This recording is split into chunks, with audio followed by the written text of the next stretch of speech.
We're switching gears. We're like really switching gears. And we're now going to be diving into the 5 models. Yes, the red book has 4: elbow, economic, lead gen, budget, organizational, and there is a 5th model in MREA 2, which is expansion. That is a model that is part of what it is, and we're not going to talk about anything about that today. It's a fascinating model. So I shared with you earlier, I teased you earlier about the 3 L's. And this is how RGT came to be. I knew I needed leads to generate the amount of appointments that I needed to take enough listings or have enough buyers in my car to write enough contracts to close enough deals to get myself out of debt and have enough runway of cash to make the move and not feel stressed. Because this is all I needed to know. Leads turn into clients, listings in this case, but right now a buyer listing is just as good if you know how to represent buyers. And leverage is people, systems, and tools. That's what leverage is: people, systems, and tools. And so the more leads you have, the more listings you'll take. The more listings you take, the more leverage you will need. You will break down your leverage, people, systems, and tools, and which will generate more leads. And then you'll have more listings, and it becomes a cycle.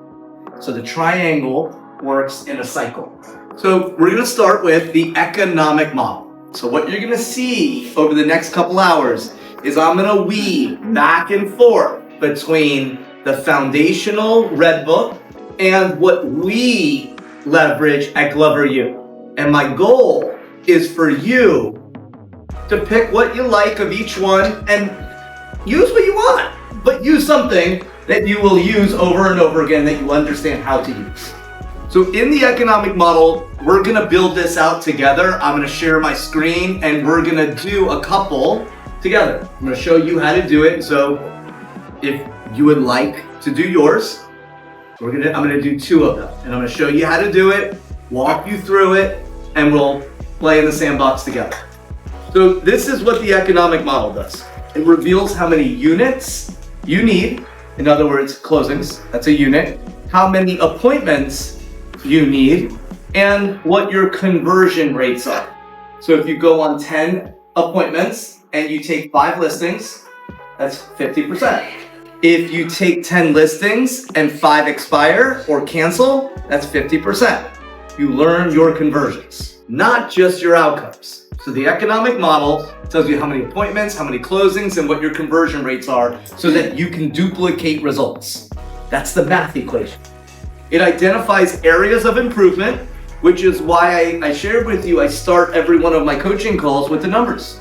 Because if you go on 10 appointments and you only take 2 listings, what that tells me is you have an issue qualifying, pre-qualifying, and what do you say when you go on the appointment? If you tell me that you speak to 200 people a week and you set 0 appointments, who are you calling and what are you saying? If you tell me that you prospect for 50 hours a week and you only spoke to 30 people, I'd say you're full of... Just kidding.